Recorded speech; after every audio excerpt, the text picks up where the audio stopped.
Coco is a young girl in a world that has magic and witches, but unlike in the 1800s, witches are actually celebrated here because of the miracles they can perform, which is why Coco wants to become a witch someday. Coco is hanging laundry out to dry one day when she happens to spot a flying Pegasus carriage landing near the house.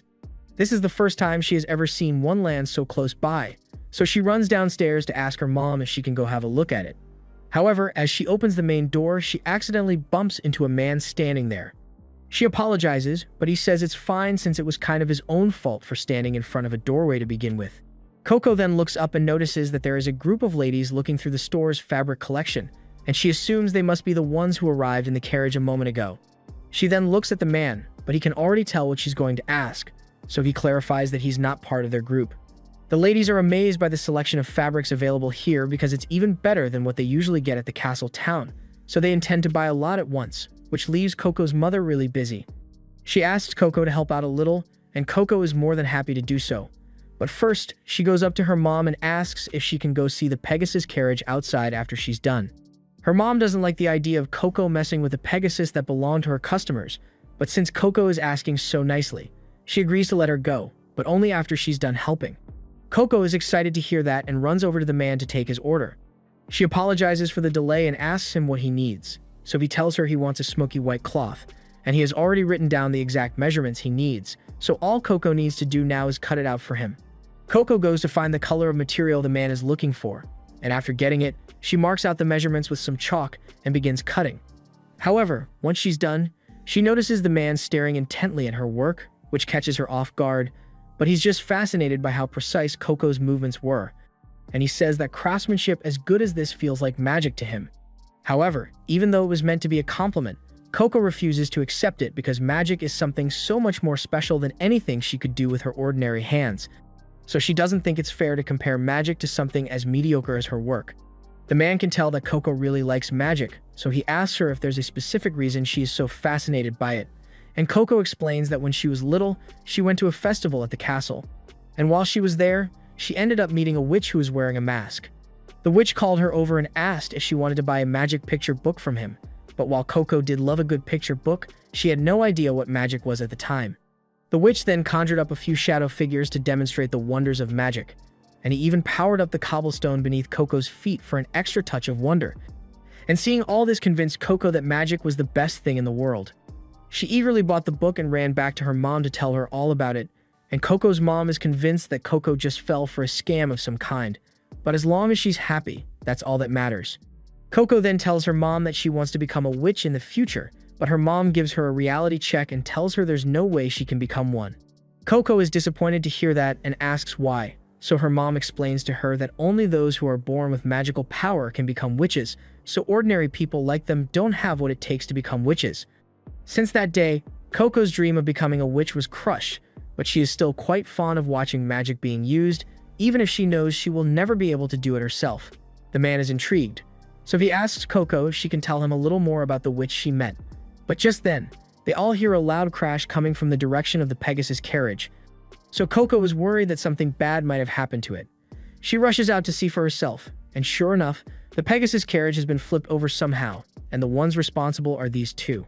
They are Coco's friends, and they had seen the carriage outside, so they went to take a look, but while they were doing so, one of the boys bumped his head against the underside of the carriage, accidentally destroying the magic disc that allowed it to fly in the first place.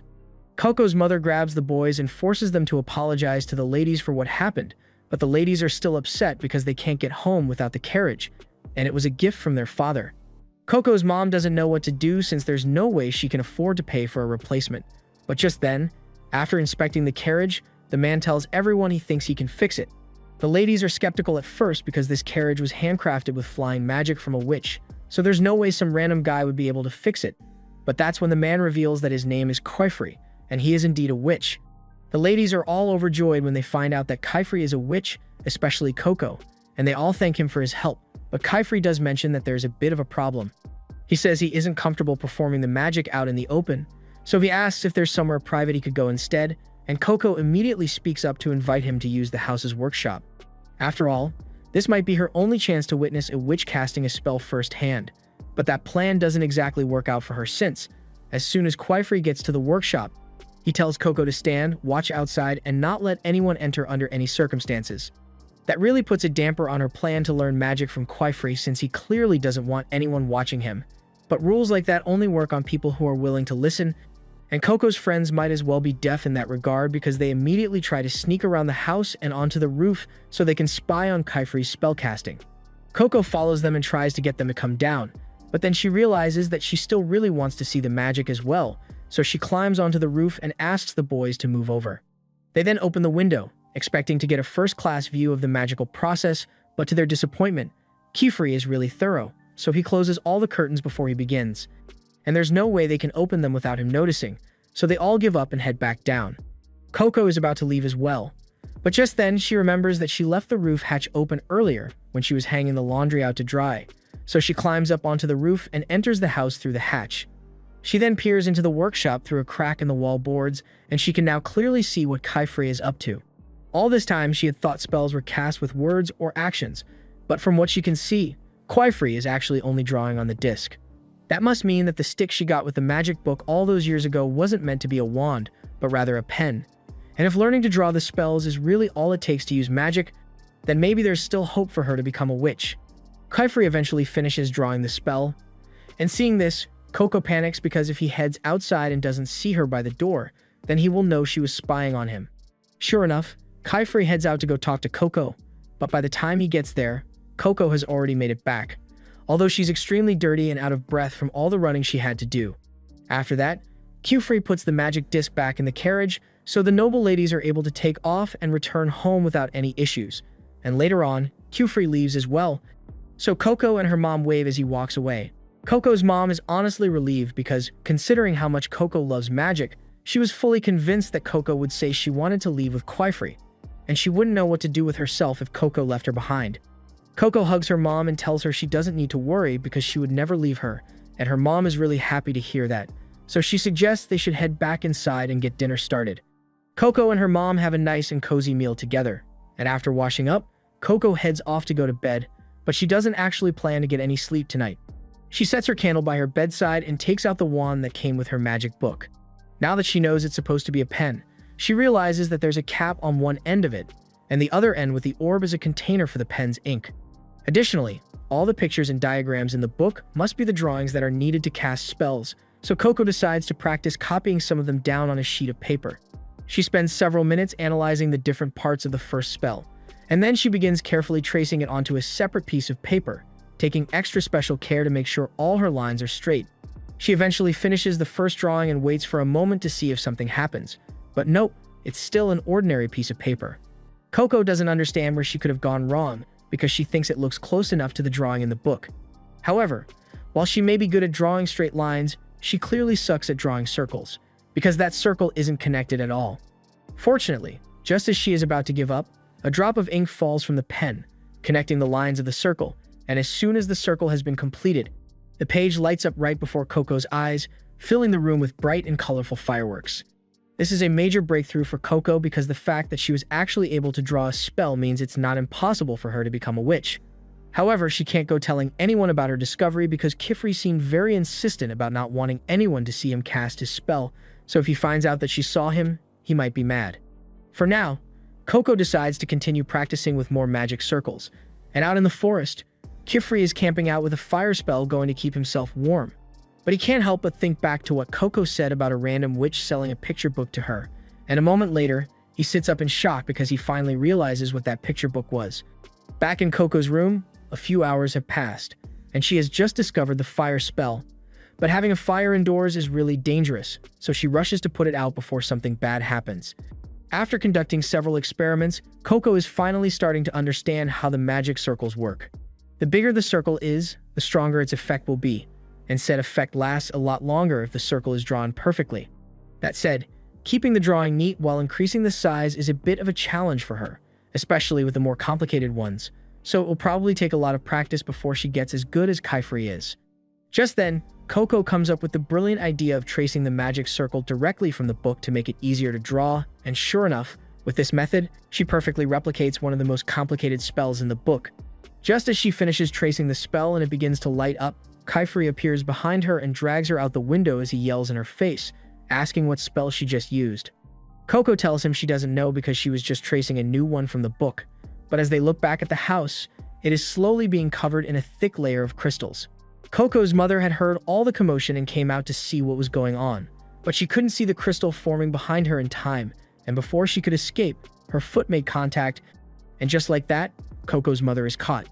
Coco watches in horror as the spell she activated engulfs her mother, and she desperately tries to get down to go help her, but Quaifrey holds on and tells her that it's no use because that was a forbidden spell, and there's nothing that can be done now. Before Quaifrey can even finish speaking, Coco kicks her way free from his grip and begins free-falling to her doom, so Quaifrey rushes down to break her fall before she gets hurt. Coco then tries to save her mother, but her entire body has already been sealed in the crystal, and the spell keeps spreading, so if she stays there, she will be caught up in it as well. Quaifrey grabs Coco and flies away to make sure that doesn't happen, and once they are in the air, Coco begins apologizing with tears in her eyes because she didn't know that spell would do all this. Quaifrey doesn't blame her because it's natural that she wouldn't know how dangerous the spell was, and that's exactly why witches are forbidden from sharing the secret of magic with the public, to prevent accidents like these. In truth, all that's needed to cast magic is special ink and a magic circle pattern, but now that Coco knows about it, he has no choice but to erase her memory. After hearing what he just said, Coco begs him not to wipe her mind, because if he does that, then it means she will forget about her mother as well as all the pages of the picture book that she memorized, and if that happens, then no one will be there to save her mother after that. Quaifrey understands her plight, but the memory wipe is necessary to ensure something like this doesn't happen again. However, he then realizes that the picture book Coco mentioned is now sealed in the crystal as well, and without it, he won't have any leads in tracking the witch down. The fact that Coco has memorized the book might be his best bet at tracking him down. Coco asks if finding that witch will allow them to undo the crystal spell and save her mother, and Quaifrey says there's a chance, so Coco begs him to let her help because she will do anything to save her mom. In that case, Quaifrey tells her that if she wants to keep her memories of the secrets of magic, then she is going to have to undergo training to become a proper witch. The next morning, Quaifrey takes Coco back to his atelier, and he tells her she doesn't need to worry about her mom, because he placed a barrier around the area to keep others out. That way, no one else will get caught up in the spell, and Coco's mom will be preserved in case they find a way to reverse the damage. After being reminded of what happened, Coco breaks down in tears because this is all her fault, and seeing this, Quaifrey comforts her, explaining that she had no way of knowing that the spell was dangerous in the first place. He leads her into the atelier and grabs a device which creates a large ball of water. He tells Coco she can wash up with this while he goes to get her a change of clothes, but Coco doesn't really know how to use this thing, and after what happened, she's scared to touch magic that she doesn't understand. Just then, a little girl named Tetya comes around the corner, and she tells Coco that there's nothing to fear, because as far as spells go, that one is pretty harmless. She explains that it is called a vapor bubble, and it works by drawing moisture out of the atmosphere to create a ball of water. She also demonstrates how to use it by tipping it over to pour out some water. Coco is really grateful for the explanation, so she thanks Tetya. But Tetya is even more grateful to Coco because she rarely gets a chance to explain magic tools to others, so this was fun for her. Just then, a girl named Richa walks over with a quill and ink in hand, and Coco recognizes those as the instruments for casting magic, so she asks if Richa and Tetya happen to be witches. Tetya explains that they are just apprentices learning from Master Quaifrey, but now that she mentions it, Tetya wonders who Coco is supposed to be. She asks if she's an apprentice as well, but Coco thinks it's a little too early to call herself that, especially since before yesterday, she had no idea what magic really was. Hearing this, Tetya and Risha go silent because they now realize that Coco is the girl from the rumor they heard about. Coco doesn't understand what they are talking about, so she asks what rumor they are referring to. And the two of them explain that the rumor says there is an outsider who made use of forbidden magic and was then allowed to become an apprentice, which is completely unheard of. Just then, Quaifrey returns with a new set of clothes for Coco, and he's glad to see that the kids are all getting along more or less, but he asks Tetya and Richie to hurry up and finish their morning chores. He then tells Coco that she should change into the uniform he prepared, because that's what all of his students wear, and after she's done with that, he promises to explain everything to her. Once Coco has gotten dressed, Quaifrey sits her down and prepares to give her a lesson on the history of magic, so he starts by explaining that magic wasn't always a secret. It used to be common knowledge that anyone could use whenever they wished, but unfortunately, while they may have had great power, they did not have great responsibility, so the world descended into chaos as wars broke out with forbidden magic. That's why a coalition of peaceful witches banded together and stole away humanity's memories of magic to prevent another tragedy from occurring. And that's why all witches must be very careful to preserve the secret. Coco now understands why Kaifri didn't want to let anyone see him cast his spell back when he was fixing the carriage, but she still doesn't know what forbidden magic is supposed to be. Kaifri explains that it is magic that was created during the Age of War, specifically designed to hurt other people, like the spell with which they petrified Coco's mother. Coco grabs onto Kaifri and begs him to teach her about forbidden magic because she needs to understand it if she's ever going to free her mother. Normally, Kaifri would tell a student to be patient and wait to uncover more information as time goes on, but in Coco's case, he doesn't think that would be appropriate. So he tells her to follow him instead because he has something he wants to show her. There are many forbidden spells he could just list for her, but the general rule they follow is that any spell that is cast directly upon a human body is utterly prohibited, which is why modern witches always use some kind of tool to cast their spells. An example of this is the teleportation window that Kaifri keeps downstairs, and to demonstrate how it works, he lines up the runes on the circles until the scene shifts to a lake. Coco is amazed by this since she has never seen anything like it before. Kaifri explains that the portal simply links two pre-existing windows in the world, as long as they bear the same pattern. And this location is particularly special because that building over there in the distance is the Tower of Tomes. He explains that every time a book on magic is written, a copy instantly appears there, so the tower contains every single spell known to mankind, even the forbidden ones. Coco asks Kaifri to take her there because she wants to find out everything she can about that spell. However, Kaifri tells her it doesn't really work like that, because the tower is guarded by those monsters over there, along with 3 others, and it won't let you pass unless you've completed your trials as a witch. Thus, if Coco wishes to visit, she's going to have to do a lot of study. After that, Kaifri shows Coco where she will be staying from now on, and while he's here, he wants to introduce her to her new roommate, but unfortunately, Agat isn't around right now. Anyway, Kaifri takes Coco inside and explains that there is one workspace which she and Agat will have to share, but they each have their own personal bedrooms. He tells Coco to get some rest in the meantime since she has had a really long day, and if she needs anything, she should feel free to call him at any time. As Kaifri leaves, he makes a call to his higher-ups to fill them in on how things are going with Coco.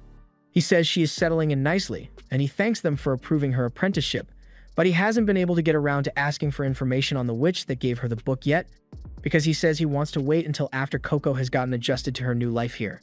Meanwhile, Coco is busy looking around her new room, and she is really excited because she never thought she'd get to see what a real witch's room looks like. But just when she's about to start touching stuff, she hears a voice telling her to keep to her side of the desk. Coco is startled because she doesn't know where that came from, but she looks up and sees a girl floating in the air above her. This is Agat, and starting today, she will be Coco's new roommate. But Agat already knows all about her since she's the famous outsider who's going to be joining as an apprentice today. Agat offers her condolences for what happened to Coco's mother, but she also doesn't hide the fact that she thinks it was Coco's fault to begin with. Coco understands that she was the cause of that accident, which is why she wants to become a witch so she can fix it. But hearing Coco say she wants to become a witch so casually annoys Agat because being a witch isn't a simple task. It takes hours and hours of drawing spells each and every day, just so you can pass the trial and become a mage. And personally, Agat doesn't think an outsider like Coco has what it takes to become a witch. Coco admits that she's not sure if she will make a good witch or not, but she is going to at least try, and Agat responds by telling her that she's going to have to prove herself then. She says training will start tomorrow, but for now, it's time for dinner, so Tedia and Riche come to call Coco down to eat. A little while later, everyone gathers at the dinner table to eat, but Agat says she won't be joining them, so she's eating in her room right now. Kaifri doesn't intend to force her to come out, but he does wish that Agat would spend a little more quality time with the rest of them. Anyway, he says they had better start eating before the food gets cold, so Coco takes a bite of the bread, and she is surprised by how soft and tasty it is. Tedia tells her that all the food they eat is made by Kaifri, and he is a really good cook, so they enjoy wonderful meals like this every day. Later on, Coco settles into bed for her first night as a witch apprentice, but even though this is a dream come true for her, she can't feel happy about it after losing her mother.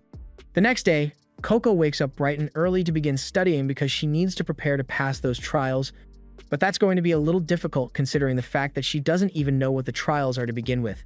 Just then, Kaifri appears behind Coco, and he tells her that there's a lot about magic she won't be able to learn by simply reading a book, which is why it is best to learn by getting some real-world practice. And for that very reason, He has brought her the basic starter kit that every young witch needs to cast a spell. Coco is a bit hesitant to attempt to use magic again because she's worried that something might go wrong like last time, but she needs to get over it since she can't save her mother unless she masters magic, so she asks Hugh to begin teaching her because she's ready to learn. 5 textbooks later, Coco is officially tired of learning, and she's trying to power through it, but she didn't realize studying magic would be this boring. Quifrey suggests they should take a small break for now, so he asks Coco if she can summarize everything he has taught her so far. Coco agrees, so she begins by explaining that a spell is composed of 3 elements: the sigil at the center, which determines the element of the spell, the signs that determine the direction and force of the spell, and the outer circle that activates the spell. There are also a bunch of complicated rules and exceptions that Coco had to memorize as well, but now that she's got the basics down, it's time for her to practice drawing spells. Kifrey stands behind her to cheer her on the entire time, but when Coco is done, she's too embarrassed to show him, so she attempts to throw it in the trash. Quifrey stops her and grabs the page out of her hand to take a look, but Coco really doesn't want him to see it because the lines are all wobbly and messy. Quifrey says he already expected that from her, and it's nothing to be ashamed of because she's still learning, and in order to learn, you need to let yourself make mistakes. And speaking of mistakes, Quifrey points to a spot on Coco's magic circle where she failed to join the ends of the circle. He explains that while drawing a perfect circle will improve the spell's efficiency, the most important step is making sure that the circle is completely connected, otherwise the spell won't activate. He tells her to try connecting the lines, so Coco does it, and a second later, a water jet spell activates, blasting Agat right in the back from across the room. Coco begins frantically apologizing because she didn't mean to do that, but Agat says it's fine because it doesn't bother her. She even takes the time to point out that Coco made one of her signs longer than the others, which is why her spell shot out in that direction. Quifrey commends Agat for her observation, and he is certain that he made the right decision, leaving her in charge of Coco. So he heads for the door and says he's going to be at the tower for a while because there's something he needs to check. And once he's gone, Agat tells Coco that it's time for her to prove herself, because unlike with Quifrey, she won't be giving Coco any breaks. Meanwhile, Quifrey has just arrived at the Tower of Tomes, so he descends into the first layer. But just as he lands, he is pulled down by someone behind him, and it turns out to be one of his old friends, Alara, messing with him for fun.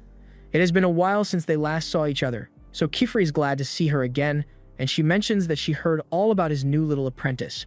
She asks if he thinks she will be able to lead them to the brimmed caps, since it has been over 4 years since anyone has used forbidden magic, but Quifrey says that wasn't the only reason he chose to take Coco as an apprentice, and technically, Coco isn't even officially his apprentice yet because she hasn't completed her first test yet. After all, the tests are held at the Darda range, and at this time of year, the elevation there is going to be at its highest point. So Quifrey says it would be way too dangerous for a new apprentice since she could get herself killed. Meanwhile, back at the Atelier, Agat has just set the portal to connect to the Darda range, and she plans to send Coco there to practice.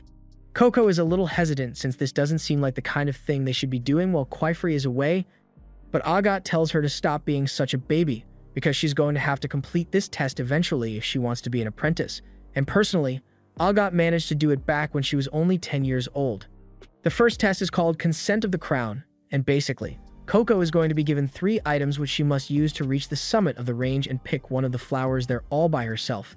Agat hands her a magic guidance orb to lead her towards the summit, and a vapor bubble to use for drinking water, and considering the fact that Coco is a novice, those items are probably all she knows how to use. She's about to send Coco off on her test, but before she does, Coco speaks up and asks if she could have a pair of shoes like Agat. She is technically allowed to bring one more item with her, so she was hoping she'd get to try flying like she saw Quifrey and Agat do. She apologizes if something like that is too much to ask for as a newbie, and normally, earning a pair of shoes like that takes a long time, but Agat actually concedes and offers to let Coco borrow her own shoes. However, that's the only nice thing she's going to be doing for Coco, so she shoves her through the portal, and just before it closes, she mentions that if Coco fails this test, then she will automatically be disqualified as an apprentice and be required to leave the atelier for good. Coco is terrified after being left in an unfamiliar forest all alone, but she needs to do her best to pass this test, so she gets up and prepares to make her way through it. The guidance orb seems to work by pointing in the direction that she needs to go, so Coco starts following its lead, but walking through a forest alone is really hard. She eventually manages to make it out into the plains, but she is left utterly shocked by what she sees because large chunks of land are floating in the air, and the guidance orb is pointing into the sky. She takes a seat on one of the logs and starts thinking about what she's going to do next because she had no idea her destination would be floating several hundred meters in the air, and she has no idea how she's going to get up there. But just then, she remembers that she borrowed Agat's flying shoes, and these are perfect for this situation. She jumps up and prepares to take off, but then she realizes that she doesn't actually know how to make the shoes work. She takes another break to spend some time examining the shoes, and from what she can see, each shoe has half of a casting seal drawn on it, so she assumes that it will activate if she joins them. She decides to test her theory, and the second she joins her feet together, she leaves the ground and begins floating midair. She is overjoyed by the fact that she finally figured out how to fly, but all that excitement causes her to get distracted, and moments later, she loses her balance and crashes into some nearby bushes. Meanwhile, down in the Great Hall, Kefre has just put in a request for a few items, and while he's waiting for his request to be processed, Alara mentions that he wouldn't have to put in a request each time if he simply lived here in the Great Hall like her and the others. After all, it has everything a mage could ever need, but Kefre happens to hate the Great Hall quite a bit, so he refuses to stay here any longer than necessary, no matter what she says. Alara agrees to drop the subject, and since he's heading back home, she reminds him to keep an eye on those apprentices of his because when kids are that age, they can get into all sorts of trouble if they are left on their own. Meanwhile, out in the plains, Coco is still trying to figure out how to fly, and so far, she has gotten the hang of floating off the ground slowly, so she decides to try going a little higher. But when she attempts to land on one of the floating rocks, she loses her balance and comes tumbling down. A fall from this height would definitely kill her, so Coco is freaking out trying to stabilize herself, but just before she falls to her doom, she manages to grab onto a hanging vine to save herself. She's hanging on for dear life when she suddenly spots this white worm thing, and it crawls right over her face, so she freaks out and ends up falling into the water below. After making it to dry land, Coco tries to clean up Agat's shoes because they've got mud all over them now, but as she's cleaning, she notices that one of the flight spells on the sole is gone now, meaning she must have wiped it off accidentally, so she's starting to panic. She remembers that she's still got her quill and ink, so she can just draw the spells back onto the shoes, but when she checks her bag, she is mortified to find out that her ink was ruined as well. And now she's really out of options. Back at the atelier, Tedia goes up to Agat and asks if she has seen Coco anywhere, because it's almost dinner time. Agat casually tells her that Coco is at the Darda Plains to complete her test, and Tedia is shocked to hear that because there's no way Coco is ready for that kind of test when she just got here yesterday. However, Agat reminds her that the rest of them completed that test before they were even allowed to join the atelier, and she doesn't think it's fair that Coco gets to train alongside her without putting in as much effort as she did, especially since she's an outsider. Even so, Tedia still doesn't think it's fair to put Coco's life in danger just because she's holding a grudge against her, but Agat says it's not that big of a deal. The Darda Plains are currently at their peak this time of year, so even with the flying shoes she borrowed, there's no way Coco could ever make it to the summit. She assumes Coco will give up soon once she realizes that it's impossible and return to the atelier, but she severely underestimated how determined Coco can be because she is currently sailing across the water in a boat she found, and she looks like she's got a plan. Techia is really worried about Coco, but Richa doesn't seem too bothered by what happened, and it's not that she doesn't care about Coco, but realistically, there's nothing they can do until Kefre gets back. Meanwhile, Coco is still out in the boat, attempting to climb back onto one of the floating rocks, but no matter how much she tries, she can't reach it. She has also tried drawing the flight seals back onto the shoes with what was left of the ink, but that didn't work because the shoes are all wet, so the ink kept smudging off. Just then, Coco wonders if she could make it work if she drew the spells directly on her feet, but just as she was about to attempt it, she remembers that Kefre said drawing spells on a person is forbidden, and she doesn't know what will happen if she tries, so she decides against it. That said, she has absolutely no idea how she's going to accomplish her goal, so she's starting to believe that Agat was right about her not being good enough to be a witch. After all, the rest of them have been drawing spells since they were little kids, while Coco has never had any training of the sort, so she could never hope to compete against them. Just as Coco is about to give up, she is reminded of her time with her mother and how she used to teach her how to measure fabric with chalk, and while she never thought much of it, her skills were apparently good enough for Kefre to compliment her back then, so she might still be able to make this work. She heads out into the forest to find some rocks, and after tying a piece of cloth around one, she dips the end in some of the magic ink. She then takes her cape and begins drawing on it with the same precision she would when measuring fabric. And after spending the whole night drawing, Coco eventually creates a sigil which should work, even if it's not the most refined. Just as she's about to try it out, the white worm thing from yesterday wakes up, and after spending all night near Coco, it has really warmed up to her, so she decides to bring it along. Now all that's left for her to do is complete the casting ring, and the second she does, a heavy wind begins blowing through the sails, but it doesn't have the effect Coco was hoping for because instead of going up, the boat begins gliding over the water at high speeds. The speed is so extreme that the hull of the boat cracks under the strain, leaving Coco dangling for dear life from the sail. But fortunately, she manages to stabilize herself. And even though she didn't plan this, she technically is flying, so a win is a win. Now, all she needs to do is make it to the summit, so she angles the glider upwards to gain altitude, and once she has the flowers in her sights, she reaches out to grab one. It takes a few attempts because she keeps missing the mark, and she nearly crashes a few times, but she eventually manages to pull it off. Meanwhile, back at the atelier, Kaifri has just returned, and he is mortified when he learns that Coco was sent to Darda for the test even though she's not ready. Normally, interfering isn't allowed once the test has begun, but unlike other apprentice witches, Coco hasn't been around magic all her life like them, so she never should have taken on the tests so soon. He opens the portal and prepares to go rescue her, but at that moment, Coco is already walking back with the flower in hand. They are all surprised to see that Coco is alright and managed to complete the test, especially Agat, who fully expected her to fail miserably. Coco walks right up to Agat and shows her the flower, still fully convinced that Agat was just trying to help her learn faster. But seeing Coco succeed like this when she has only known about magic for one day, especially after Agat intentionally set her up to fail, makes Agat feel like a massive loser, so she walks off without saying a word.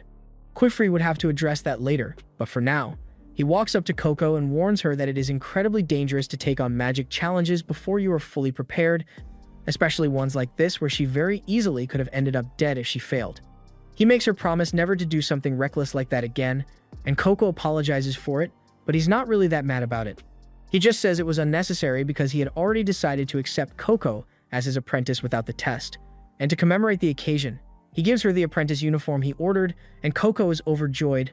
But then her stomach starts growling because she hasn't had any food to eat since yesterday, so Tedia takes her upstairs to have some breakfast.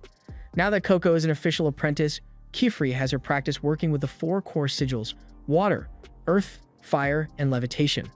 While Coco is in the middle of practicing, she accidentally connects the circle a little too early, resulting in an out-of-control fireball. Coco doesn't know what to do in this situation, so she starts to panic. But fortunately, Tedia saves her by dumping water onto the fire, and Coco is grateful for her help. Now that the danger has been dealt with, Tedia asks Coco what she was working on in the first place, and Coco explains that she wants to be able to draw a perfect levitation circle, so she was practicing by drawing fire sigils first, but it didn't go so well. Kaifri comes over to give Coco a blanket to dry off, and he warns her to be especially careful when working with sigils of fire since its formless nature makes it rather unpredictable if mistakes are made, and Coco promises to be more careful in the future. Techa doesn't really understand why Coco is still trying to draw levitation sigils in the first place since she pretty much already mastered it while she was out in the Darda range. But while that may be true, she also ruined Agat's flight shoes out there. While she did manage to clean them up, she hasn't been able to draw the flight magic circle back on them because her lines are still all wobbly, and she can't return them to Agat until she has fixed them. Hearing that, Kaifri starts to wonder if the reason for Coco's wobbly lines might be the pen he gave her, because he pretty much just grabbed one from his collection at random for her, so she might have an easier time drawing spells if she picks out the pen herself. For that reason, he plans to take her to the magic stationery shop. Later on, Kifri takes Coco and the other girls to Cal, the closest witch town to their atelier, and once they touch down, Coco is amazed by just how many witches there are here. Kaifri explains that this city was originally built by witches to stop the giant mole worms that were local to this area, and as it grew in size, more and more witches gathered here over time, turning it into the witch town that they see today. That's a fascinating story, but Coco isn't paying attention at all since she's still too mesmerized to take her eyes off the surrounding witches. And Agat is still really salty about Coco passing the test, so she doesn't want to be around her right now and tells Quifri that she wants to go off on her own. Kaifri decides to let her go and just asks her to meet back up with them at the magic stationery shop, and once she's gone, he turns to Coco and asks her how things have been going with Agat lately, because from the looks of things, it's not great. Coco says she's not sure why Agat is so hostile towards her, but regardless, she hopes they can be friends someday. After that, Kaifri begins leading the group to the magic stationery shop, But Coco keeps getting distracted by all the creative ways that magic is being used here that she's starting to fall behind. So Tetia gets her attention and tells her to stick with the group because they wouldn't want to spend half the day looking for Coco if she got lost. Coco tries to stay focused, but then her attention gets drawn to a dark alleyway, and she is reminded of the alley where she was given that magic picture book, but just then. Tetia calls out to her again and asks her to hurry up before they get separated. They eventually make it to the stationery shop, and the first thing Coco notices is that there's a giant tree growing in the middle of the store, which she is amazed by since she has never seen anything like it before. Coco's reaction comes as a surprise to the shop owner since he has never seen an apprentice marvel at something as basic as silverwood. But Chufrey tells him he's going to have to cut Coco some slack since she's still pretty new to all this. Hearing that, the man realizes that Coco must be the girl from the rumors, who recently became an apprentice despite being an outsider, and considering that, it makes sense that she wouldn't know about silverwood. Coco has no idea who this man is, and she doesn't know what to call him. So she's at a loss for words, but Tetia informs her that his name is Nonoa, and he is the owner of this shop. Nonoa then goes on to say that he and his grandson made all of the components sold in this store, and he can even extract ink at different concentrations if needed. Coco is still pretty confused since she didn't even know the ink needed to be extracted in the first place, so Nonoa offers to show her how it's done. Coco excitedly follows Nonoa up the stairs, but as she is walking, she happens to come across Nonoa's grandson, Tartar, while he's in the middle of carving a pen, and she is mesmerized by how focused he looks while he works, but she soon snaps out of it and continues up the stairs. On the top floor, Nonoa grabs a dying branch from the silverwood tree and places it in a beaker to begin the extraction process. After a few moments, the water turns jet black, and Nonoa explains that silverwood is usually pure silver in color when it's alive and healthy, but it quickly turns black upon death, and in this state it becomes toxic to both people and the tree itself. However, when dead branches like these are boiled, they release a liquid called cruel, and after extracting the excess moisture from the liquid, you get a nice, concentrated beaker full of conjuring ink. Kaifree then goes on to tell Coco that regular ink and conjuring ink are two very different things. Regular ink is usually made from the soot you get after burning wood, but conjuring ink is much more powerful because it's made from the silverwood tree's cruel, which is essentially its lifeblood. As such, the silverwood tree species is incredibly important to witches as a whole, because they are used to make both ink and wands.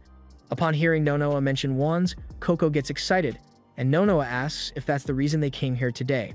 Coco confirms that she came to get a new wand, so Nonoa pours out a small bottle of ink and tells Coco to go try out a couple of wands to find the one that suits her best. The girls then wander off around the store to start looking for a wand for Coco, but just as she's about to begin searching, she looks outside the window and sees that masked witch who sold her the magic picture book standing there. The second she realizes who he is, the witch runs away, and she chases after him in hopes of finding out the name of the spell that crystallized her mother. The other girls try to stop Coco from running off, but it's already too late for that, and there's no time for them to go get Kaifree, because if Coco gets too far into the city on her own, then they might never find her.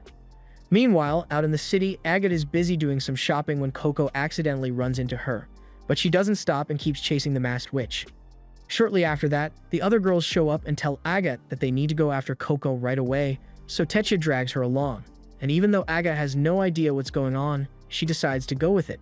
Coco continues chasing the man through all sorts of twists and turns in the city's back alleys, and the girls are doing their best to keep up with her, along with Coco's pet, but all of a sudden, it notices a thick fog rolling in, so it stops, but the girls keep going, and the next moment, all of them disappear. Agatha finally manages to catch up to Coco, so she grabs her arm and demands to know why she's running. Coco tells her that she's chasing the man who gave her that book with forbidden magic in it, and she tries to point him out to Agatha, but when she turns around, he's already gone.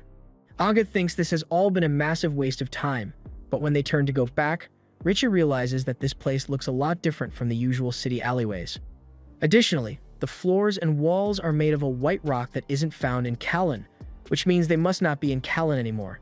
Tetia doesn't understand how that could be possible since she's sure they didn't run through a teleportation gate on the way here, and there's no way they could have been teleported out of the city directly. Tetia is sure this must just be a section of the city they've never seen before, so she says she's going to fly up to get a bird's eye view and figure out where they are.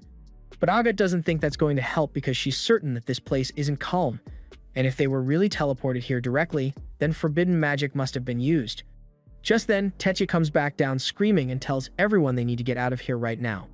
Agatha asks her to tell them what she saw, But Tetsuya tells her the problem isn't what she saw, it's the fact that it saw her, and it's on its way here right now. Meanwhile, the rogue witch is watching the group from atop a wall, and he hadn't really intended to bring anyone else besides Coco here. But he's just going to carry on as planned anyway and give Coco a proper welcome to the world of magic.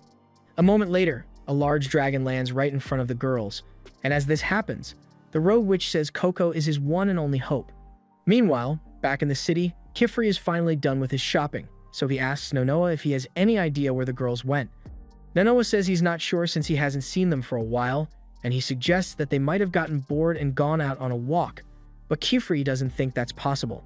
The girls are all so polite that there's no way they would leave the store without coming to say goodbye to Nonoa first, and Kifri is starting to get the feeling that something is terribly wrong here. Just then, Tartar comes up and tells them that if they are looking for the girls, he saw them leave the store chasing after a man in strange clothes who was covering his face with a picture of an eye.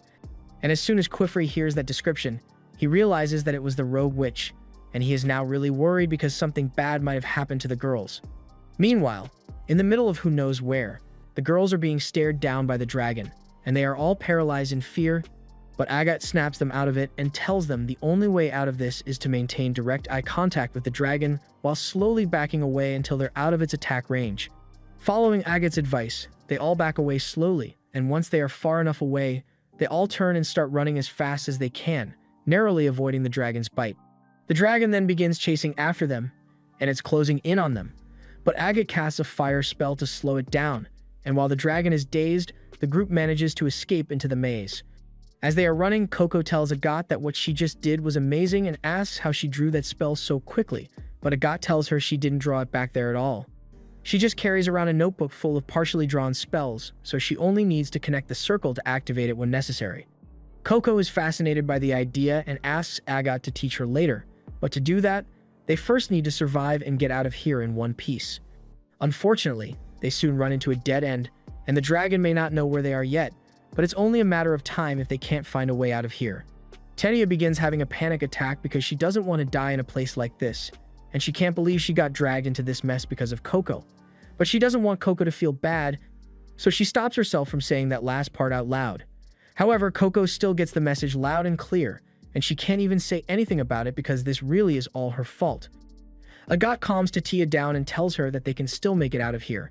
All she needs to do is cast a wall-breaking spell to get through, but it's going to take time. So she asks Tetia to make a distraction to buy her some time while she draws the spell. Tetia understands, so she draws a quick levitation spell and places it in her overalls to make them float, and after releasing them into the air, the dragon starts chasing after them, so that should buy them a decent amount of time. As she looks up, Coco happens to spot a magic circle inscribed on the ceiling, so she goes over to Agat and taps her on the shoulder to show her, but that causes Agat to mess up her magic circle, and she's royally pissed about Coco's interference. She yells at her and tells her, "You are never supposed to touch a witch while they are in the middle of casting a spell." Coco apologizes and tells her she didn't mean to do it, but that's not good enough for Agat, because Coco also didn't mean to petrify her mother, yet that woman is still stuck in stone right now. Apologizing doesn't fix mistakes, so she tells Coco to just stay quiet and do nothing so she doesn't mess anything else up. There's no time for Agat to start over, so she fears that they are going to have to try to find another way through the maze, but fortunately, Richie was also drawing the same spell, and she has just finished, so she successfully blows a hole through the wall, but Coco feels absolutely useless right now. Meanwhile, back in the city, Kifri and the others have been searching all over for Coco and the girls, but they are nowhere to be found, and they don't have many clues to go off since Tartar only managed to get a glimpse of them as they ran by. But just then, Coco's pet comes up to Kifri, and Kifri recalls that it was with Coco when she went missing, so he asks it if it can lead him to them. And the brush buddy starts running in the direction of where it last saw the girls, while Kifri follows close behind, praying that the girls are still safe. The dragon has caught on to Tetch's distraction now, and it's back to chasing the girls, but unfortunately, they haven't made much progress in their attempt to escape because they are right back at the point where they started. They don't have many other options now since the dragon might find them if they keep running. So Agat suggests they should find a place to lay low and hide for a while. They all eventually end up under an overpass, and Tetia is absolutely freaking out over the fact that she might actually die in here, and Coco tries to cheer her up a little, but there really isn't much of a bright side to look at when you're being hunted by a dragon, which is why Coco does the next best thing she can think of and gives Tetia her cloak. It may not be much, But Coco always feels more confident when she wears it because no matter how scared she may be, it reminds her that she at least looks like a witch on the outside. That's why she wants Tedia to have it, because if it helps her calm down even a little bit, at least then Coco wouldn't have been completely useless. Hearing Coco say that about herself, Tedia feels really bad, so she activates one of her spells which forms a fluffy ball around her and Coco, and inside, she apologizes to Coco for making her feel like this is all her fault. Coco tells her she has nothing to be sorry about since this genuinely is her fault, but still, Tedia hates the fact that she took her fear out on Coco when she's supposed to be the one protecting her since she has more experience. Coco doesn't want Tedia to feel bad, so she tells her she and the others have been doing a great job of protecting her. She also points out that this fluff ball thing is super comfortable, so she asks Tedia what spell it is. Tedia explains that this is one of her personal creations, and she came up with the idea because when she was younger, she used to dream about sleeping on the clouds, so she wanted to make that dream a reality. Granted, the spell still has a few kinks for her to work out, so it's not complete yet, but she hopes to submit it for approval as a general use spell someday. It may not be one of the most useful spells out there, but it's her dream, and Coco's dream is to become a witch and save her mother. Tedia tells her that neither of them should give up until they succeed. Just then, Awakens pokes her head in, and she had heard the entire conversation, so she tells Tedia that there's nothing wrong with chasing her dreams, but if she really wants to create the feeling of sleeping on a cloud, then she's going to need to make this out of something more solid like cotton instead of actual clouds. But Tedia says that would ruin the whole point because it'd just be a regular mattress at that point.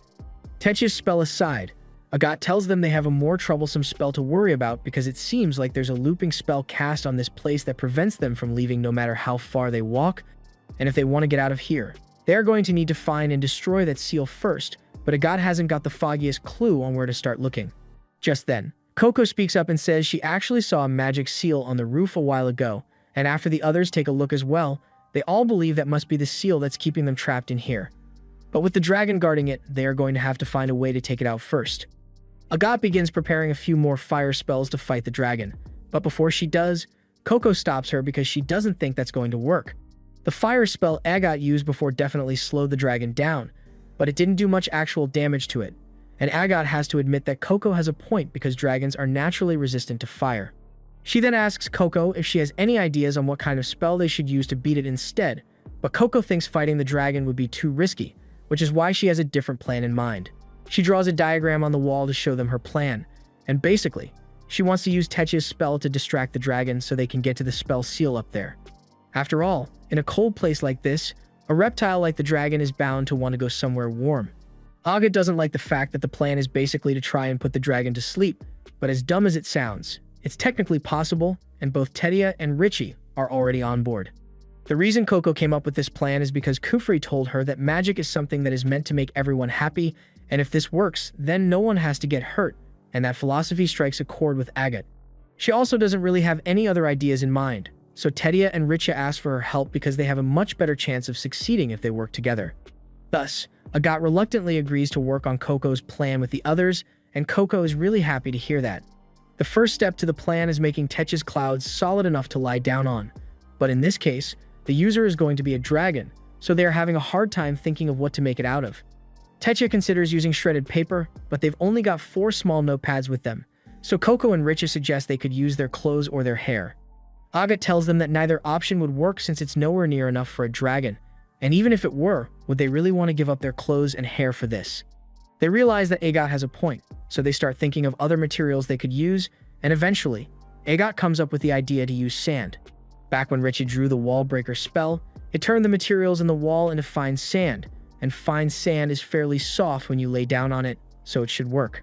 Awakens begins working on a seal to make the sand as fine as possible, and once she's done, she shows it to Tedia, so she can start creating copies. Coco is surprised by how fast Richie is able to cast her spells, but small seals are her specialty. While Richie is busy with that, Awakens asks Tedia to come up with a spell to gather as much sand in the center of the plaza, and Awakens plans to work on a spell to keep everything contained. As she's walking away so she can get started, Coco calls over to her and asks if there's anything for her to do, and while Awakens does think Coco's plan is good, Coco's spell drawing skills still aren't good enough for her to be trusted with a spell under high stakes, so to prevent any unfortunate accidents, Awakens tells her to just stay put for now. Coco decides to listen to Awakens and just sits in a corner while the others work, but a little while later, she gets bored and picks up one of Agat's trash spells, and when she takes a look at it, she is amazed by how perfect Agat's circle is. She really wants to find out how Agat does it, so she slowly walks over, making sure to stay far enough away so she doesn't mess up Agat's spell, and once she has a clear view, she sees that Agat uses a special technique to draw her circle. She traces the circle out in the air first, and then she follows that line all in one smooth motion, and the others seem to be doing the same thing as well. Coco had never really put much thought into how she drew her circles before, so she wants to try it out and takes out her pen to practice, which, considering how much she has messed up so far, might not be the best idea. Fortunately, nothing goes wrong, but later into the night, none of the others have managed to come up with any good spell ideas for how to create a cushion out of the sand. At such a large scale, a compression spell would make the sand too hard, but an air seal like the one Tetsuya used wouldn't be strong enough to hold the dragon's weight, so they are all completely stumped. Just then, they notice a light coming from that direction, and that's when they see that Coco has just created a fireball. Agat is a little confused and asks Coco why she's casting a fireball at a time like this, but Tetsuya and Richa, on the other hand, are both amazed because this is the first time that one of Coco's fireball spells has remained stable for so long, so they rush over to congratulate her and ask how she managed to do it. Coco says she just saw how the rest of them were drawing their circles and decided to practice her own, although it took her a lot of tries before she finally got it right. Agat isn't really impressed since anyone can learn how to draw a proper spell with enough repetition, but the mention of repetition gives her an idea. If they can't use a single spell to stabilize the sand pillow, then maybe they can use a repetition of multiple spells to get it done. They spend the next few hours coordinating the spells they will use and the plan of attack, and once it's time to move, they split up into teams, with Coco and Tetsuya going off to one side of the maze, and Agat and Richie heading off to the other side. Once they get to their designated locations, they begin drawing the various wall breaker spells needed to create the sand, as well as the stabilization spell, and once Coco and Tetsuya are done, they give Agat and Richa the signal to let them know that they are ready to complete the circles. Both parties then draw the final line, resulting in a huge explosion as the floor is turned to sand, and as they run to safety, they gradually complete the circles on the other spells they drew along the way, until there is a massive cloud of sand in the middle of the maze. The plan goes flawlessly, and by the time the dragon notices the cloud, everyone has already made it a safe distance away, so they watch in anticipation to see if the spell will hold up. Agat's idea was to stabilize the cloud using a spell that will constantly try to return it to its original state, and by repeating that spell over and over. Even if the dragon's weight is meant to displace the sand, the restoration spell will oppose the change and keep it in its cloud shape. Thus, the dragon bed was complete, and the second the dragon lays down on it, it falls right asleep. Now all that's left is for them to sneak past the dragon and make it to the casting seal before it wakes up. They eventually make it up to the seal, but they have no idea what this spell even does since they've never seen anything like it before. That said, it's definitely what's keeping them trapped in here, so they should be able to leave once they break it. Meanwhile, back in Kallen, Kaifri makes it to the alley where Coco and the others went missing, but he can't find any signs of them at all. Just then, Tartar catches up to him as well, and he is a bit confused since he could have sworn that this alleyway used to have a pavement running through it, but now it's just dirt. After hearing him say that, Kifri immediately goes to inspect the broken pavement stones nearby, and sure enough, there are casting seals on them. But just as he lifts one up, it suddenly activates and pushes him and Tartar back. The reason the spell activated was because on the other side, Tetsuya had broken the circle, so now the spatial seal keeping this place together is coming apart and sucking everything out. On the bright side, there is now an opening to the outside world, so they should be able to escape now, but unfortunately, all the commotion also happened to wake the dragon up, and it is not happy. It slams its tail into the tower, knocking Agat off, and since she doesn't have her flight shoes right now, a fall from this height would definitely kill her if the dragon doesn't get to her first. But fortunately, Kifri showed up just in time and saves her, and after flying back up top, he takes out a spell and proceeds to absorb all the water from the clouds in the sky, turning them into a giant water dragon which he uses to take down the dragon and knock it out. By the end of it all, Agat, Tetsuya, and Richi are all safe with Kaifri, but Coco is nowhere to be found, and that's because the rogue witch got to her first. She is currently unconscious, but he tells her how pleased he is that the seed he planted all those years ago has finally taken root, and he is glad that his little test helped her grow so much as a magic user. So he's going to give her a little gift in the form of knowledge that Kifri would never teach her. By the time Coco opens her eyes, she is back in Kalhan with Kifri and the others standing over her. They tell her she was found unconscious on the stairs of the tower, and Kaifri asks her if the brimmed cap did anything to her. But Coco doesn't really remember what happened back there, so she can't really say. Moments later, Nono arrives, and he is happy to see that the girls are all safe. But Kaifri tells him he has a favor he would like to ask. He points him towards the casting seals the brimmed cap made, and he asks Nonoa to look into what kind of ink was used. Nonoa promises to get to the bottom of it, but then Kaifri adds another condition and asks him not to report this to the knights. This catches Nonoa off guard since it is their duty as witches to report all instances of forbidden magic. But Kaifri gives him a cold look and tells him to keep this a secret, and evidently, Nonoa is more scared of Kaifri than he is of the knights, so he agrees to stay quiet, but he has a feeling this isn't going to end well. After everyone returns home, life goes on as usual, and Coco continues practicing her spells, although Agat is greatly annoyed by how loud Coco is being.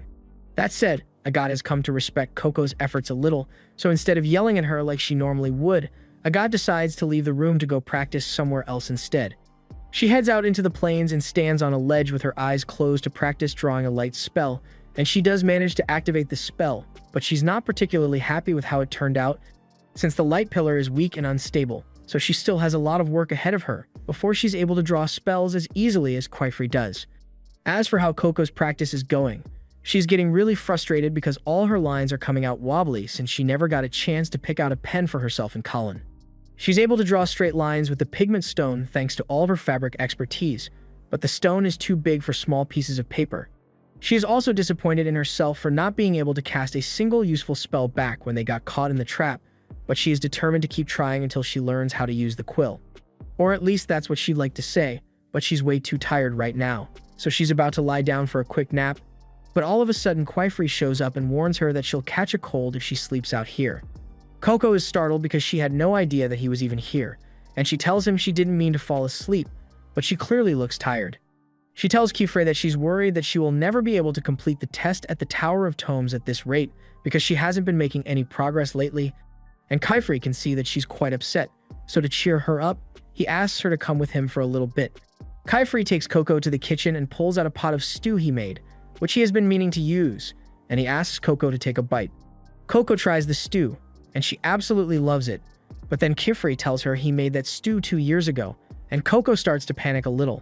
He assures her that the stew is perfectly safe to eat because the pot has a refresh spell on it that keeps the stew as it was the day it was made. He does need to redraw the spell every so often to make sure the effects don't wear off. He then takes out a bunch of kappa yams, and he asks Coco if she would like to try baking one since she recently learned the fireball spell, and Coco is more than happy to accept the challenge. She gets to work and starts drawing while Kaifri works on cooking dinner, and after a little while, Coco manages to put together a perfect fireball spell. But when she tries to place the yam on it to cook, the yam falls right into the spell and puts the fire out. She doesn't understand why it didn't work, so Kaifri explains that the yams are quite heavy, so they require a levitation spell to keep them floating over the flame. Coco decides to give it a try, but after she has made the changes, she realizes that she went overboard on the levitation because now the yam is nowhere near the fire. She tries several variations, including one that accidentally creates a pillar of fire that burns the yam to ash, but Kaifri encourages her to keep trying until she gets it right. Eventually, Coco does manage to make the perfect fireball spell, and after letting the yam cook for a bit, she takes it out with some tongs and tells Kaifri she's done with his assignment. Kaifri congratulates her for doing such a great job, and succeeding at something seems to have brightened Coco's mood just as he had hoped. Kaifri tells her a little story about what it was like for him while he was still learning about magic. The first type of magic he mastered was water magic, mostly because he didn't know how to swim and hated getting wet, so he wanted to find a way to use magic to avoid having to do washing chores himself. He tells Coco that when you're trying to develop a spell, laziness is a good driving motivation if applied correctly, so he instructs her to try finding ways to apply magic in her daily life to make it easier, and gradually she will start to get a feeling for it after creating enough spells. A few moments later, Techa and Richa both come into the kitchen because they could tell that Kaifri was cooking in here, and they can't wait for lunch anymore, so they ask if they can help. Several minutes later, with a few finishing touches from Coco's fire spell, the food is finally ready. Before they all dig in, Coco suggests they could eat outside today since the weather is so nice, and Kaifri likes the idea since it has been a while since he had a picnic. So he goes to prepare the other things they'll need, and Coco goes to call Agat to ask her if she wants to come out for a picnic with them. Agat says she was planning to work while she ate, so she's going to pass on their little outing, and besides, She tells them that the weather outside is actually terrible right now. Coco and the others had no idea it had started raining, and they are disappointed that their picnic plans have gone down the drain. But Chifri doesn't understand why they look so upset, because they've literally got magic to fix this exact problem. And after seeing this, the girls get excited again because the picnic is back on. They all head out together under Chifri's umbrella spell, and after finding a good spot to lay down, they all start eating and they're having a great time overall. But Coco thinks it would be even better if Agat got to share the fun with them. So after the rain stops, she decides to go call Agat to join them outside. However, when she finally gets back to the atelier, instead of Agat, a strange man answers the door, and he seems like he's in a bad mood. Coco is startled and a little scared, but fortunately, Chifri was close behind her, so she runs up to him. Chifri apparently recognizes the man and apologizes for not being home to meet Olrugio, and when Olrugio asks who Coco is, she tells him she's Chifri's apprentice, but Olrugio doesn't seem happy to hear that. He asks why Chifri would go and accept an apprentice behind his back while he was gone, but Chifri says he has a perfectly good explanation for all this. He tells Olrugio that Coco's case is rather special, because she was a victim of forbidden magic, but the second Olrugio hears that, he cuts Chifri off and grabs Coco before walking away. Chifri asks him what he's doing, and Olrugio says he doesn't want anything to do with the brim caps, so he's going to hand Coco over to the knights so they can deal with this instead. However, there's no way Chifri is going to let that happen. So he immediately stops talking and draws a water spell that blocks Olrugio's path and tells him to let Coco go because he doesn't want the knights to hear about any of this, and he's willing to do whatever it takes to stop him. That's a threat that Olrugio does not take lightly because he knows what Chifri is capable of, so he stops, and Chifri suggests they should talk this out inside. Once everyone is inside, Chifri explains everything that happened before he accepted Coco as his apprentice, and since this is Coco's first time meeting him, Chifri explains to her that Olrugio is the atelier's watchful eye. Basically, he's an inspector sent to rural ateliers to make sure all the Magic Society rules are being followed, and right now, Chifri is breaking one of the biggest rules. Chifri defends himself by explaining that if he had erased Coco's memories like he was supposed to, then he would have lost all leads on the whereabouts of the brim caps and their activities. But Olrugio reminds Chifri that it's not their job to investigate the brimmed caps in the first place. That's supposed to be the job of the Knights Moralis, and Olrugio strongly believes that Chifri should just let them handle it instead, but Chifri has no intention of backing down on this. Coco is really confused right now because she had no idea what the Knights Moralis are, so Chifri decides to give her a quick rundown. The Knights Moralis represent the order of moral spellcasting among witches, so they essentially gatekeep any magic that is deemed forbidden. If anyone is found to have dabbled in forbidden magic, they are captured and have their memories erased to ensure that the contents of forbidden magic remain secret. They are known for making no exception whatsoever, so if Coco was turned over to them, then they would without a doubt erase all of Coco's memories of magic, including her fondness for it. That scares Coco, but Chifri tells her that there's no need to worry because he knows she's a good girl, and if the Great Hall wants to erase her memories, then they are going to have to erase his memories as well. Seeing how serious Chifri is about all this, Olrugio relents and tells him he's free to do whatever he wants for now. But he warns Chifri that if anything goes wrong because of his decision, then he will snitch on him expeditiously. Now that all that has been settled, Chifri tells the girls to go wash up and get ready for bed. After Coco is done with her bath, she's about to head to bed and starts looking for her brush buddy to take him to bed with her. But to her horror, she sees her pet run right into Olrugio's bedroom. She needs to get the brush buddy back, so she nervously walks up to the door and is about to knock. But then she sees a sign on the door that says anyone who knocks on the door will be cursed. And considering the fact that Olrugio is a witch too, she's taking that warning very seriously, so she decides to go in without knocking. She steps into the room, and she's trying her best to be quiet while looking for Brush Buddy, but she accidentally sneezes, alerting Olrugio to her presence, and Coco is frantically trying to apologize for coming into his room without permission, but Olrugio seems more annoyed than angry. He can already tell what was going through her head when she came in. So he tells her that the sign on the door isn't an actual curse, and he just wanted to keep people out of his room. He also found the brush buddy a minute ago, so he returns him to Coco, and since Coco is still wet from her bath, Olrugio uses one of his magic rings to dry her off. Coco is amazed because she didn't know it was possible to make rings like that, but Olrugio has a bunch of them with different spells engraved, and he wouldn't want her to catch a cold under his watch. He then tells her to leave because he wants to get back to sleep, but just then, Coco squeals with excitement and bends down because the tiles here have glow magic built into them. She tells Olrugio that this was the first spell she ever saw, and it was what made her love magic in the first place, and it just so happens that the glowstone path was Olrugio's original creation.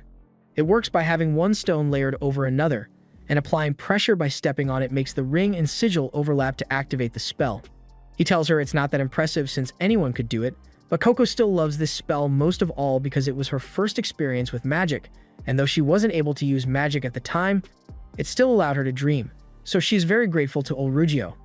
Olrugio didn't think his glowstone spell could have such a profound impact on someone, and seeing such pure joy on Coco's face is really starting to tug at Olrugio's heartstrings, but he still thinks Coco is bound to attract trouble, so he kicks her out of his room and tells her to get to bed already.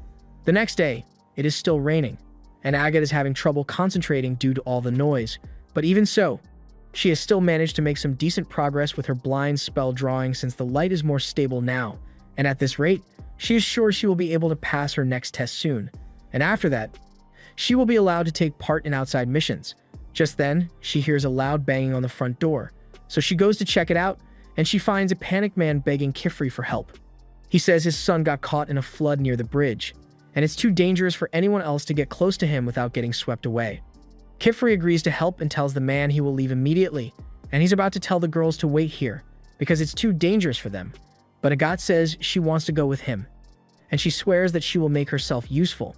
Kifri tries to tell Agatha that it's not that simple, because there are going to be many other people present who aren't witches, and she hasn't even taken the test to make sure she knows how to cast spells in front of them without exposing the secrets of magic.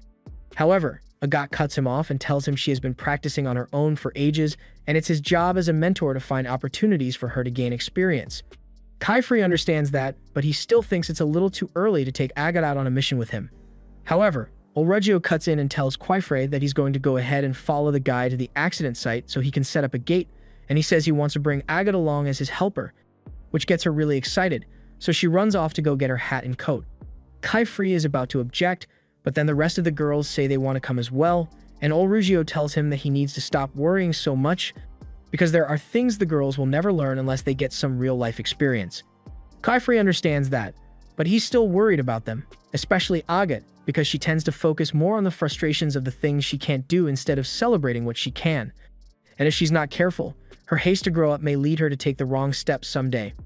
A little while later, Olrugio and Agatha head out on horseback to follow the man to the crash site, and along the way, Olrugio tells Agatha to be careful not to drop his things since the ground around here is quite unstable. They eventually arrive at the site of the collapsed bridge, and the situation is as severe as the man had described because the carriage is on the verge of being swept away. The people are relieved when they see that the witches have finally arrived, and after assessing the situation, Olrugio takes his gate setup and hands Agatha the magic rings from his drying spell before asking her to go help the people dry off. Agatha is a little disappointed and asks if that's all he wants her to do because she was expecting more, but Olrugio reminds her that even the small tasks are important, and right now, there's not much for her to do here. There will be plenty of better opportunities for her to apply herself in the future, but for now, this is the best way for her to make herself useful.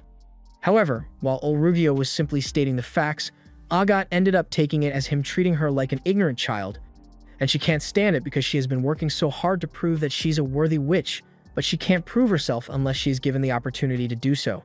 After Olrugio is done setting up the gate, Kifri and the others are able to come through, and they immediately get to work, with Olrugio flying down to the carriage to secure the children trapped inside, and Kifri flies ahead a little before taking a magic sword out and stabbing it into the river floor to stop the flow of water around the carriage.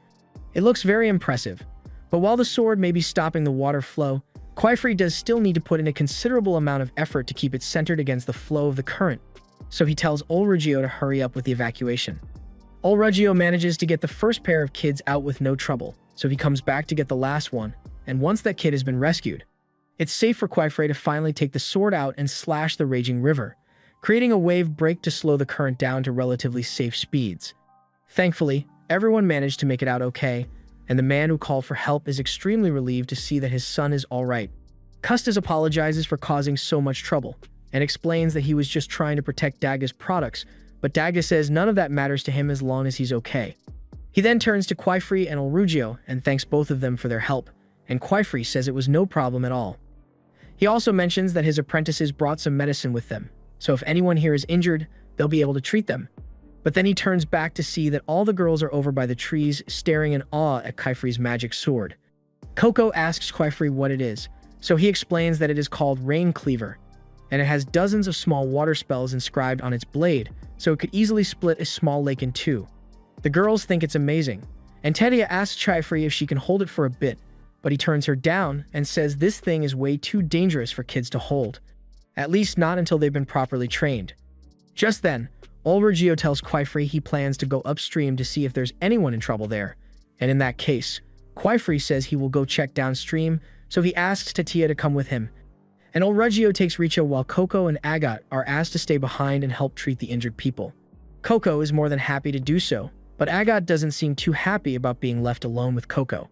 Coco can tell that Agat is upset at her for some reason, and she assumes it must be because she still hasn't fixed and returned her flight shoes yet, so she plans to do it as soon as possible. The people have been busy trying to recover whatever cargo didn't get swept away in the flood, and Custis just made the absolutely idiotic move to climb into a gap created by the water in the cliffside to go retrieve a box he spotted down there, completely forgetting about the fact that there's only a gap because the water eroded the cliffside, and that means it is incredibly unstable right now. However, before Dagda could convince Custis to get back up there, the inevitable happened and the cliff collapsed, pulling tons of debris right on top of Custis. Dagda is devastated by what just happened, and desperately tries to go down there to try to save Custis, but Agat stops him because it's too dangerous. Just then, Agat notices Coco's hat at the bottom of the ditch, and for a second, she's worried that Coco might have been buried alive in the landslide, but fortunately, she managed to make it out onto the edge of the water. However, Custis wasn't so lucky because he currently has a large boulder crushing him, and Coco is in no condition to help him right now. Dagda doesn't know what else to do in this situation, so he begs Agat to save Custis because she's his only hope. Agat takes a moment to think about the situation, and she sees this as the perfect excuse to do something important for once.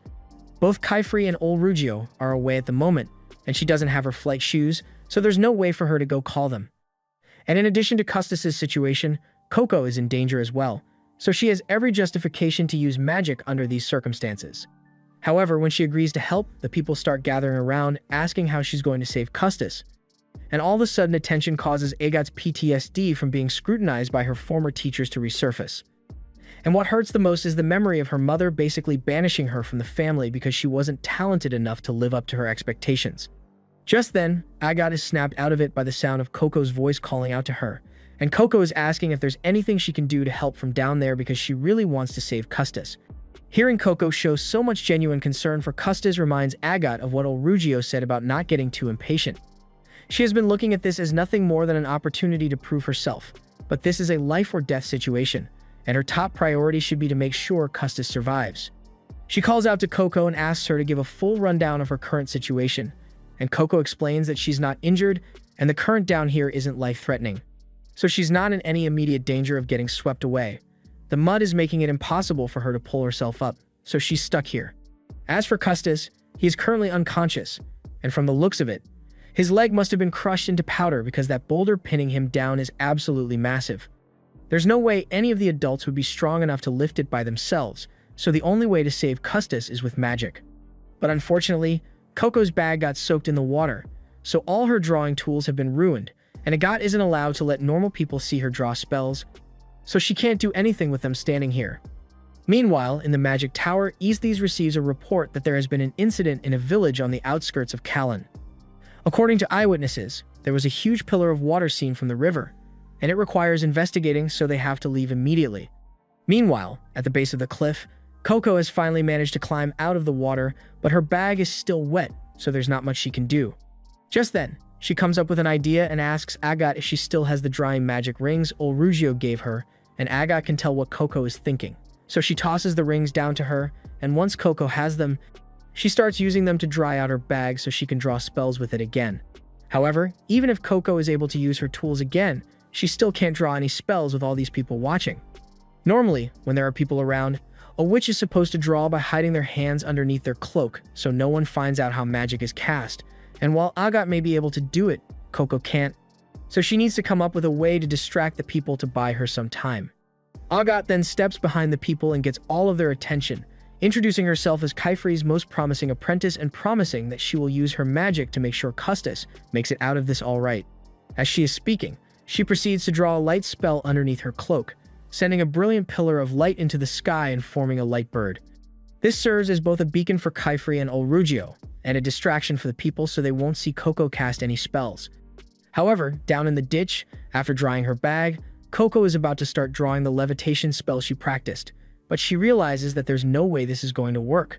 It's one thing to use the levitation spell on small objects, but if she wants to cast levitation on a boulder this big, then her paper isn't going to be enough. She starts working her way around the boulder to see if there's some way she can at least roll it off him instead, but then Custis regains consciousness, and Coco rushes to check on him. Custis doesn't recognize her at first because he's still in a daze, so Coco reminds him that she's one of the witches who came to help with the flood. Custis is relieved to hear that because a moment ago, he saw a glowing bird in the sky, so he thought he was dead for sure. Coco explains that it was just one of her friend's spells, and seeing the spell gives her an idea of how to get Custis out of here. Meanwhile, on the cliff, the people tell Agathe that her spell was very pretty, but it didn't really do anything to rescue Custis, so they ask if she really has a plan to rescue him. Agathe doesn't really know how to answer since she was just buying time for Coco to work, and Dagda is starting to get really impatient, so he says he's climbing down to save Custis himself. Agathe tries to stop him because it would be a disaster if he saw Coco drawing a spell down there, but fortunately, Coco had already rescued Custis and floated back up to the surface. Everyone is relieved to see that Custis is alive, and Coco is just glad to be back to safety, so she hugs Agathe as soon as she sees her. Agathe asks her how she managed to get Custis out of there, but then she notices a bunch of sand on Coco's clothes, and Coco explains that seeing Agathe's light bird reminded her of the dragon from that trap, and how they used the wallbuster spell to create all that sand, so she just used that spell to destroy the boulder. Overall, she's just glad that she was able to save Custis, and someday, she's going to save her mom as well, no matter how long it takes. And for the first time, Agathe actually feels some genuine respect for Coco. However, a moment later, the two of them are suddenly tied up by a ribbon and pulled into the air. Coco has no idea what's going on, but Agathe recognizes the outfits of the witches holding them captive as those of the Knights Moralis, and if the Knights are here, then they are in serious trouble. The Knights immediately accuse them of being in association with the Brimmed Caps, and Agathe tries to tell them that they are wrong because both she and Coco are witch apprentices. However, Aesthis points to the spell that was just cast, and Coco's eyes go wide when she looks down because she remembers only drawing a wall-breaking spell, yet the entire cliffside has been turned to sand, and the river itself has been vaporized. She has no idea how this could have happened, but the Knights say that it's pretty clear that she must have used forbidden magic, and in accordance with witch law, she will now receive punishment. Coco desperately tries to explain that she didn't cast any forbidden magic, but Aesthis refuses to listen and prepares to use the memory erasure spell. However, before he could do so, Richie flies in and tackles his arm while Techa burns the ropes that are binding Agathe and Coco, but those ropes were also the only thing keeping them in the air, so as soon as they're gone, they end up falling to the ground. Fortunately, Tetia had already set up her sand bed, so they were able to land softly, and the girls try to tell Aesthis to just wait and listen, but he is dead set on erasing Coco's memories because he is convinced that she must have used forbidden magic. However, he goes silent when Kifrey shows up because the first thing he does is press his water blade against his neck. Aesthis and Quifrey don't get along well, but Aesthis knows how much of a threat Quifrey can be when he's angry, especially when it comes to his students, so he's much more open to talking now. He explains that one of Quifrey's students used a spell that was strong enough to alter the ground itself, and spells of that nature were outlawed after the Age of War, so if Coco really used a spell like that, then she has clearly broken the law. Quifrey argues that he never gave Coco any tools strong enough to create a spell of this nature, but be that as it may, Aesthis says it's still possible that one of the Brimmed Caps may have given it to her, and Quifrey doesn't have an answer for that since there was a period of time that Coco was left alone with the Brimmed Cap. Just then, Olrugio yells at the Knights and tells them to quit floating around and to come down and help because before anything else, a witch's duty is to protect the general public, and there are a lot of people down here who need protecting right now. Aesthis can't really argue with that logic, so he agrees to postpone the trial until after all the normal people here have been taken care of. The Knights then head down and start helping dig everything out of the sand, and one of the Knights helps bandage Custis's injured legs. Custis's father asks her if that's going to heal his son's injuries, but she informs him that all she can do is stop the bleeding for now, but he isn't satisfied with that. He asks her if she can heal him with magic because he has seen witches regenerate objects before, so there should be no reason they can't do the same for a person. And he's right, it is possible to heal a person with magic, but she's not allowed to use magic like that out here. So she tells him to unhand her and explains that she will be taking Custis to the City of Calm so a doctor can patch him up, but if he's not satisfied with that, then she will just have to leave him here. Custis's father realizes that he has no other options, so he agrees to let her take Custis. After that, they finish up with the rescue, and after the rest of the civilians have been made to leave the area, Aesthis says it's time for them to resume the investigation, which makes Coco a little nervous. Aesthis has Coco replicate the spell she drew earlier with his personal pen and ink, and after Coco completes the spell, all it does is exactly what it was intended to, destroying a small section of rock, and Coco's technique with the spell wasn't particularly noteworthy either, so it's clear that she couldn't have created a spell powerful enough to cause all this damage. Aesthis can't deny that as things stand, there's no evidence that Coco was the one behind the spell, but just to be sure, he demands that she show him her hands because brimmed caps sometimes tattoo magic circles onto their bodies to allow them to amplify the effects of their spells, but Coco's hands are completely tattoo-free. The only thing there are the calluses from all the spells she has been drawing, but every beginner mage has those. As a matter of fact, Aesthis finds it odd that Coco has so few calluses, because most beginner mages develop calluses over years of studying and training. But Coco's look like she started using magic for the first time barely a month ago. However, just as he makes this realization, Quifrey tells Aesthis that he has done quite enough, so he should be leaving soon. And Aesthis has no real grounds for continuing the investigation at this point, because it doesn't look like Coco was the one who made that spell, so he agrees to leave. But he says he will be opening a formal investigation into what happened here today, so it isn't over yet. Once Aesthis and the other knights are gone, Quifrey breathes a sigh of relief because it's always a hassle dealing with guys like him. He apologizes to the girls because this only happened because he left them alone, but at the same time, he tells Agat and Coco that they should realize that what they did was really dangerous.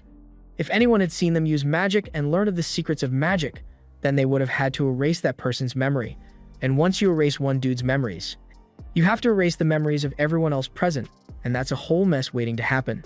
Both Coco and Agat apologize and assure Quifrey that they will be more careful in the future, and Agat has already come to terms with the fact that she likely won't be allowed to take the advancement test anytime soon after this, but to her surprise, Quifrey actually tells her that he's going to arrange the test for her once they get home.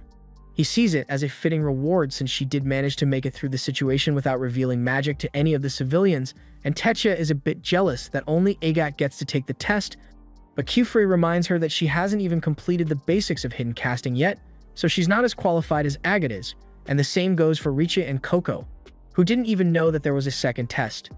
Olorgio asks Quifrey if he's sure about it since earlier today, he was talking about how Agat has a tendency to get ahead of herself, and that was indeed the case before, but Agat didn't do that today. She let Coco handle it instead, and that's proof that she is ready. Agat then runs up to Quifrey and asks him if they can leave right away so she can get home and start practicing for her test as soon as possible, but Quifrey says there's something they should do before they leave. Meanwhile, as the knights are flying away, one of them mentions that if it's really true that Quifrey accepted an outsider as his disciple, then the rumors that she used a forbidden spell may be true as well. However, Aesthis says they have no real proof that Coco was linked to that spell, or that she even lived there for that matter, and there's no way they'd be able to look for proof with that petrification spell encasing the entire house, so the only way they'll be able to punish her for that incident is if they can get her to admit to it on her own. After all, if the brimmed caps really have gotten to her, then it is his duty to make sure that she isn't able to cause any damage that can't be fixed. Meanwhile, back at what's left of the river, Quifrey and the others are watching Olorgio work on building a bridge out of the sand by carving a spell into the rock, and shortly after he is done, the water from the river begins to return, meaning the effects of the spell must have worn off, so there shouldn't be any more trouble. Just then, he happens to notice Coco's bottle and hat buried in the sand, so he picks them up and hands them back over to Coco, reminding her that she should be careful not to lose her witch stuff because it would be a disaster if it ended up in the hands of a civilian. Coco thanks him for finding it for her, but when she takes a look at her ink, she realizes that it still looks like it's pretty much full, even though she has been using it since she started learning magic. She assumes the jar must have some kind of magic in it that refills it over time, but Quifrey knows there should be no such spell on that thing, so he asks her to hand the jar to him because there's clearly something wrong with it. It turns out that at some point, the brimmed cap managed to pour some of his blood into the ink bottle, and that probably changed the ink's effects, but Quifrey has no way of knowing that blood was added to the ink, so he decides to take it to Nolno and have it analyzed. He makes up an excuse and tells the others that he's going to stop by at Kalhan since they never really got a chance to get Coco a wand. Olorgio is a little suspicious, but before he could question Kifri about the real reason for the trip, Kifri offers to pick up 2 bottles of wine for him, and Olorgio agrees to let him go after that. A little while later, Coco and Kifri arrive at Nolnoa's shop in Calm, but to Coco's surprise, there isn't a door here anymore. She wonders if they may have gotten the address wrong or something, but Kifri says Nolnoa must just be closed for today. That said, there's no way for them to get in if the shop is closed, but fortunately for them, Tarda happened to be returning from an errand at the time. Kifri explains that he came to see Nolnoa, so Tarda agrees to let them in and reaches into his bag to pull out a magic doorknob. When the doorknob is placed against the wall, it creates a door leading into the shop, and after entering, he informs Kifri that Nolnoa should be at the top floor right now. Kifri begins heading up, and Coco is about to follow him, but Tarda stops her and points out that she's got a cut on her leg, and if she doesn't get it treated soon, it may get infected, so he asks her to come with him so he can take care of it. Coco thanks him for the offer before following him into his room, and she is amazed by all the unfamiliar items here. She picks up a jar of blue powder and asks Tarda what it is because she thinks it's pretty, and he explains that those are magic dyes that change the effects of magic when added to ink, but he asks her not to touch anything so she doesn't accidentally mix up the jars. Meanwhile, upstairs, Kifri finds Nolnoa in the middle of working on analyzing the ink from that tile's spell, but he hasn't had much luck with it because the ink used with this is unlike anything he has ever seen before. He asks Shufri if he managed to find any clues related to it, and as a matter of fact, that's exactly why Shufri came. So he hands Nolnoa the jar of ink he got from Coco, and after getting one look at it, Nolnoa immediately realizes that this is the same kind of ink that was used on the tiles. He can tell by the distinct blue hue the ink has, and he asks Shufri where he got it, but then he realizes that this is one of his own bottles of ink, and that has him confused. Kifri believes that the ink must have been tampered with when Coco was left alone back in that trap, and he wants to confirm his theory, so he takes the ink and prepares to use it to draw a basic light spell. Meanwhile, downstairs, Tarda is busy bandaging Coco's leg while she asks him about all the different magic dyes he has in here. He patiently answers all her questions about the dyes, ranging from making spells last longer to making the ink invisible, and Coco is amazed that Tarda was able to memorize all these. She says she'd love to live in a magic stationer's shop like he does, but Tarda doesn't understand why she would say something like that because being a witch apprentice at an atelier is 100 times better than being stuck here. Coco is a bit confused since she thought Tarda was a witch apprentice as well, but that's a bit of a touchy subject for him since he hasn't been able to fulfill his dream. Just then, Coco spots a really pretty red powder up on the top shelf, so she asks Tarda what it is, so he asks her to point at it so he can find it. Coco finds it a little strange that he can't spot the bright red jar, but she gets on a ladder nearby to point at it properly.